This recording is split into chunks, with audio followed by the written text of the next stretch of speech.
I'm walking to the Art Gallery of New South Wales to see Japan's Supernatural exhibition, and whilst I'm here I'm going to see some artists from the Heidelberg School like TomRoberts. The Heidelberg School is a term given in 1891 to a group of artists based in Heidelberg, Melbourne, that painted in the Impressionist style. Impressionism is a style of painting that originated in France in the late 19th century. The Impressionist style tried to capture the mood of a scene by focusing on how the light, atmosphere, and mood looked rather than on fine detail. This was done by using short but thick strokes of different coloured paints close to each other. The TomRoberts painting Bailed Up tells a story of the Australian identity at the time.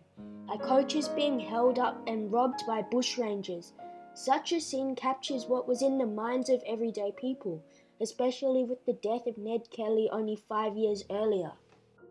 Australia has very unique colours and a specific look to its atmosphere.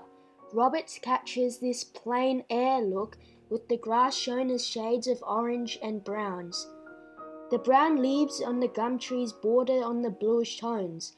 The log in the foreground uses whites to remind us of the sun-bleached countryside. The painting could not be anywhere else in the world.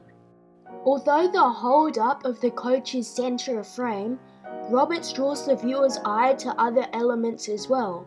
Bark peeling from the tree, the log in the foreground, and a bushranger on the left slouched forward on his horse. He based the figures in the painting on real people from the New South Wales town of Inverell. Although he painted in a studio, this gave the painting a realness and link to the real Australian countryside. At the turn of the century, Roberts travelled to London. This was to see and experience the artworks of his Impressionist peers. This is Storm at Sea, painted in England in 1907. It is obvious that he had been inspired by a painter that predated Impressionism, J.M.W. Turner. Turner painted Snowstorm, Steamboat off a harbour's mouth 60 years earlier. Both paintings capture the power of a storm at sea, yet neither focus on any particular detail. Storm at Sea uses greys and blues in the foreground to give the feeling of cold, unforgiving waters. The clouds higher up in the background use warmer yellows and orange colours to give the impression of calmer weather and coming hope. Both of the TomRoberts paintings that I have discussed use specific brushstrokes of colours and tones that create an impression of what it was like to be in the scene at the time.